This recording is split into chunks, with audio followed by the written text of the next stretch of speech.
Interim government আমাদেরকে অতি দ্রুত আমাদের সকলের মতামত নিয়ে একটা সংস্কারের মধ্য দিয়ে তারা নির্বাচনে যাবে, যে নির্বাচনটা অবাধ নিরপেক্ষ হবে, জনগণের হাতে ক্ষমতা হস্তান্তর হবে।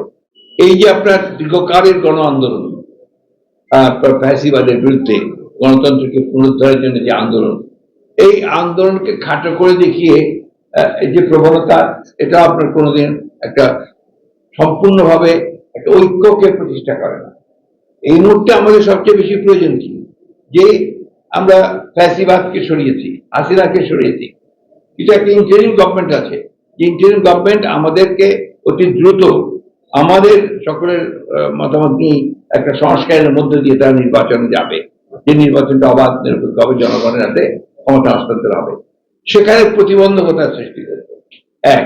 দুই হচ্ছে, আপনারা দেখবেন যে আমি খোলামেলাই বলছি আর কি, অনেক সময় দেখা যায় যে অত্যন্ত দায়িত্বশীল রাজনৈতিক দলেরা তারা এমন এমন কথা বলছেন যেটা আপনার সামগ্রিক ঐক্যের জন্য খুব একটা আপনার উপযোগী নয়।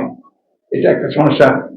দ্বিতীয় একটা সমস্যা কি, আপনারা দেখছেন যে আমরা জানি যে এই প্রশাসন এখন পর্যন্ত ফ্যাসিবাদ মুক্ত হতে পারেনি, এবং এটা ফ্যাসিবাদ মুক্ত হতে না পারার অন্যতম প্রধান কারণ হচ্ছে এত ডিপ রুটেড চলে গিয়েছিল আপনার এদের ফ্যাসিবাদ, ডিপ স্টেটই তৈরি হয়েছিল, যে সেখান থেকে আপনার এখন ফ্যাসিবাদ বিরোধী লোকজনকেও খুঁজে বের করা কঠিন হয়েছে। এখানে আমাদের যেটা সবচেয়ে বড় প্রয়োজন, সেটা হচ্ছে আমাদের ঐক্য অটুট রাখা, ধৈর্য রাখা, এই সরকারের সমস্ত কাজকে আপনার সমর্থন দিয়ে এগিয়ে নিয়ে যাওয়ার চেষ্টা করা।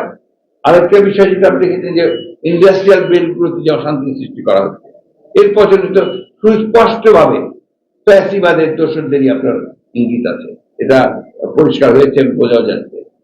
এই জিনিসগুলো আমাদেরকে আপনার আজকে এই যে কথা আপনি যে প্রশ্নটা আপনি করলেন, সেটাই আমাদের কাছে মনে হচ্ছে যে একটা চক্রান্ত চলছে।